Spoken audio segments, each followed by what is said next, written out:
Dorénavant, vous allez pouvoir ajouter un élément container dans un élément container, ce qui vous permettra, par exemple, avec cette nouveauté, créer un plan de ce que vous allez préfabriquer à l'atelier. Pour l'exemple, moi, c'est une ferme que je vais assembler avec les ferrures qui sont des éléments containers. Si je dézoome, j'ai la vue de face avec la représentation des numéros de liste de production de mes pièces, les vues avec un rendu image de ma ferrure 1, et juste à côté, la liste, justement, toute la nomenclature pour mon assemblage. Pour ce faire, dans le 3D, je sélectionne les fermes. Pour mon exemple, je vais dans Ajouter élément container, container standard automatique. Mon critère pour ajouter un élément container, ça sera par contact. Et j'ai déjà une mise en page chez Carnet d'assemblage. Donc là, CADWORK m'a ajouté une boîte à plans, un élément container, par élément en contact, c'est-à-dire sur mes deux fermes. Si je vérifie le contenu de cet élément container, CTRL-A-G, on voit bien que justement, à l'intérieur, j'ai bien mon élément container que j'avais utilisé pour exporter mes ferrures. Ce qui me reste à faire, c'est déjà d'exporter en liste de containers. Je vais numéroter. Donc là, j'ai deux numéros de liste de production différents parce que CADWORK, avec la liste de conteneurs, il a vérifié aussi le contenu. Sur cette ferme, j'ai un embrèvement que je ne retrouve pas sur l'autre ferme. C'est pour ça que j'ai deux numéros de liste de conteneurs différents. Je vais vérifier.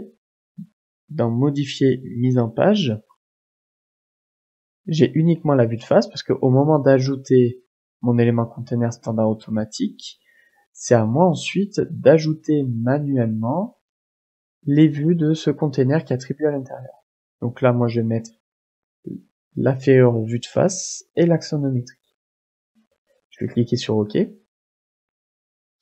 Mais pour que je puisse l'intégrer aussi sur l'autre plan, vous pouvez faire Modifier mise en page.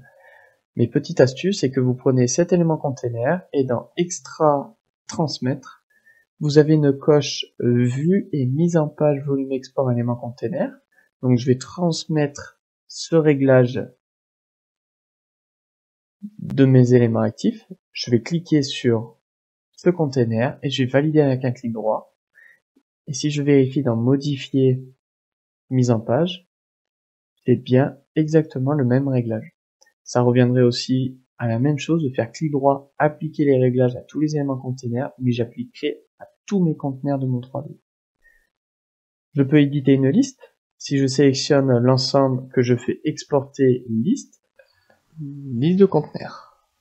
Je vais éditer la liste parce que je veux éditer justement le contenu de mes containers.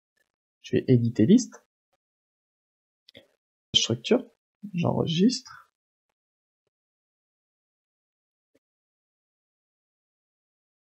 Dans ma liste, je vais avoir le contenu de mon assemblage 3, c'est-à-dire la ferrure et mes éléments bois.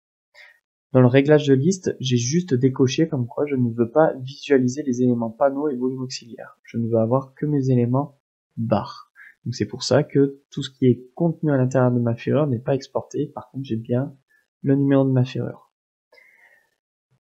Je sélectionne mes éléments containers et dans Exporter plan, je vais dans les réglages des containers. Dans les affichages de liste, j'ai mis que je veux avoir ma mise en page par défaut assemblage ferme avec ferrure. Je clique sur élément container.